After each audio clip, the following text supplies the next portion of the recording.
Good morning friends, welcome to my new episode Sachin Telekar blog.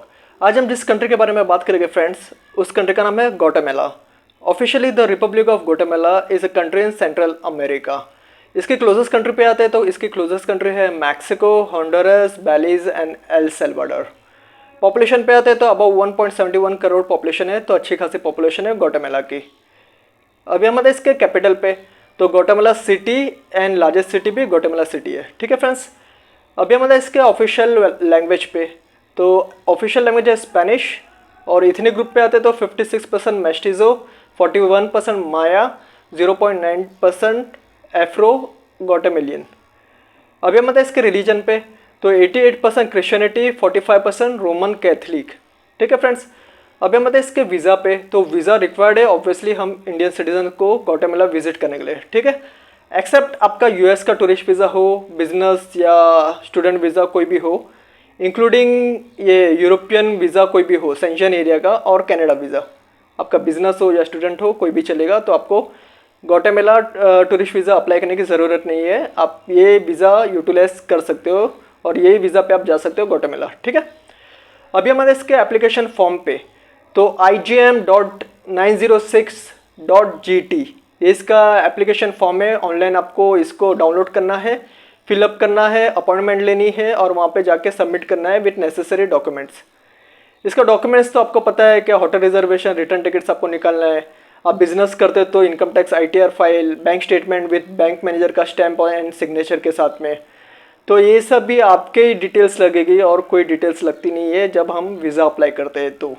ठीक है, आपकी ईयरली इनकम, मंथली इनकम कितनी है, आप कितना कमाते हो, यही उन्हें बताना है अगर आप टूरिस्ट वीज़ा पे जा रहे हो तो इसी बेस पे आपको मिल जाता है वीज़ा। ठीक है फ्रेंड्स, अभी हम आते हैं इसके प्रोसेसिंग टाइम पे, तो 1 से 2 वीक में, बिजनेस डेज आप कह सकते हो 2 वीक। ठीक है, तो इसमें आपको आपका वीज़ा मिल जाएगा। प्रोसेसिंग टाइम इतना ही लगता है और वीज़ा फीस है 780 ग्वाटेमालियन करेंसी में, क्यूटजेल इसे कहते हैं, क्यूटजेल करेंसी, ग्वाटेमालियन करेंसी। ठीक है, तो 780 ग्वाटेमालियन करेंसी इतनी उसकी वीज़ा फीस है। ठीक है फ्रेंड्स, तो वहाँ का एक ग्वाटेमालियन करेंसी जो क्यूटजेल है वो होता है 10.60 INR। ठीक है फ्रेंड्स, अभी हम आते हैं इसके ड्राइविंग साइड पे, तो ड्राइविंग साइड है राइट, कॉलिंग कोड है +502। अभी हम आते हैं इसके minimum, average and high salary पे। ठीक है फ्रेंड्स, तो मिनिमम है 2650 ग्वाटेमालियन जो वहाँ की करेंसी है वो, तो इंडियन करेंसी में होता है 26,500। एवरेज है 8,500, तो इंडियन करेंसी में होते हैं 85,000। और 30,000 हाई सैलरी है तो इंडियन करेंसी में होते हैं 3 लाख। ये मैं आपको मंथली सैलरी बता रहा हूँ वहाँ पे। ठीक है, तो इंडियन करेंसी में 26,500 minimum, 85,000 average and high salary है 3 लाख।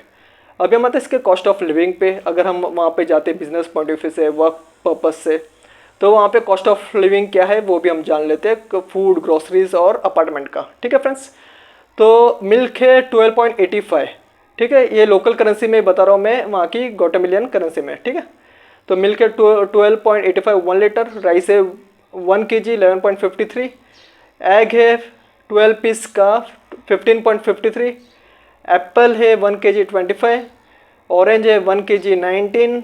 टमाटो है 1 kg 11.37। पोटैटो है 1 kg 11। ऑनियन है 1 kg 11। वाटर है 1.5 लीटर 7.86 ग्वाटेमालियन करेंसी। ठीक है, अपार्टमेंट पे आते हैं तो 1 बेडरूम इन सिटी 3,500, आउटसाइड सिटी 2,500। 3 बेडरूम इन सिटी 10,000, आउटसाइड सिटी 7,000। अभी हम आते हैं इसके रूट पे। अगर हम जाना चाहते हैं तो किस तरह से, कौन से रूट से जाए जहाँ पे हमें ट्रांजिट वीज़ा ना लगे, तो विदाउट ट्रांजिट वीज़ा आपको सिर्फ एक ही वीज़ा लगवाना है ग्वाटेमाला का। ठीक है, वो एक टूरिस्ट वीज़ा लगाना है ग्वाटेमाला का, तो बाकी ट्रांजिट वीज़ा आपको अप्लाई नहीं करना है इस रूट पे। तो मुंबई से आप कैच करो या दिल्ली से कैच करो, आपकी फ़्लाइट जाएगी Amsterdam, Amsterdam to Panama, Panama to Guatemala. ठीक है, एयरलाइंस है KLM एयरलाइंस, ये ऑपरेट कर रही है। बीच में डिफरेंट रूट पे उन्होंने वो बंद कर दिया था रूट, अभी ये ऑपरेट कर रही है तो कोई दिक्कत नहीं है। आप GoIBO में जाके चेक कर सकते हो। ठीक है, तो आपको पूरी डिटेल्स मिल जाएगी। और आपको ऐसे डालना है मुंबई से एम्स्टर्डम, तो फिर एम्स्टर्डम से पनामा, पनामा से ग्वाटेमाला। आप डायरेक्ट डालोगे तो भी दिख जाएगी, या अगर आप मुंबई से एम्स्टर्डम की डालोगे फ़्लाइट तो बहुत सारे ऑपरेट करती है, एमिरेट्स फ्लाइट्स भी जाते हैं एम्स्टर्डम तक। ठीक है, फिर एम्स्टर्डम से पनामा की डाले या डायरेक्ट ग्वाटेमाला की डाल दे तो एम्स्टर्डम से वाया पनामा बताएगा ग्वाटेमाला फाइनल डेस्टिनेशन, ठीक है। तो हमें एम्स्टर्डम और पनामा में ट्रांजिट वीज़ा नहीं लगता है, ग्वाटेमाला का सिर्फ वीज़ा लगेगा आपको। तो मुंबई से एम्स्टर्डम, एम्स्टर्डम से पनामा, पनामा से ग्वाटेमाला विद KLM एयरलाइंस।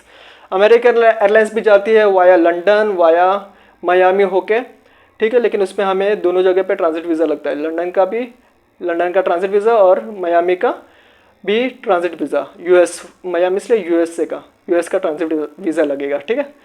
तो इसकी जो फ्लाइट रूट है KLM एयरलाइंस की वो 1,80,000 है रिटर्न टिकट की। अगर अमेरिकन एयरलाइंस से आप जाते हैं तो वो अंडर 1 लाख के आसपास पड़ेगा आपका रिटर्न टिकट, लेकिन उसमें आपको ट्रांजिट वीज़ा का खर्चा बढ़ जाएगा दो कंट्री का, ठीक है। तो बेटर है KLM एयरलाइंस से आप जाइए Mumbai Amsterdam, Amsterdam Panama, Panama से ग्वाटेमाला, ठीक है। 1,80,000 पड़ेगा, लेकिन आपको ट्रांजिट वीज़ा अप्लाई नहीं करने हैं, ठीक है फ्रेंड्स। अभी हम आते हैं इसके मैंडेटरी डॉक्यूमेंट्स पे आपको क्या क्या लगेगा। तो ऑब्वियसली पासपोर्ट लगेगा विथ 4 से 5 ब्लैंक पेज रहनी चाहिए, 6 मंथ्स की वैलिडिटी रहनी चाहिए। फिर उसके बाद लगेगा आपका ग्वाटेमाला का टूरिस्ट वीज़ा लगेगा, ठीक है। ट्रांजिट वीज़ा अप्लाई नहीं करना है अगर आप KLM एयरलाइंस से जाते हैं एम्स्टर्डम रूट पे।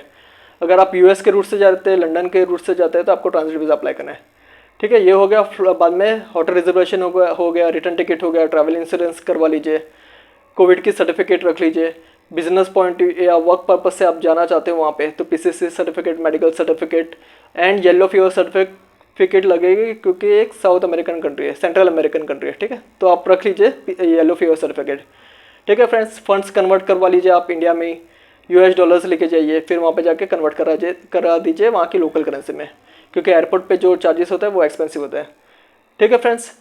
और दैट्स इट। ट्रैवल इंश्योरेंस भी आप करवा लीजिए, ठीक है। और कुछ क्वेरीज होगी, क्वेश्चंस होगा रिलेटेड, आपको जाना है तो कुछ भी क्वेरीज होगी तो प्लीज़ कॉल मी, मैसेज में, I will definitely help you. तो अभी के लिए इतना है, मिलते हैं मेरे नेक्स्ट एपिसोड में। सचिन देगा blog. Have good one, bye, take care, bye.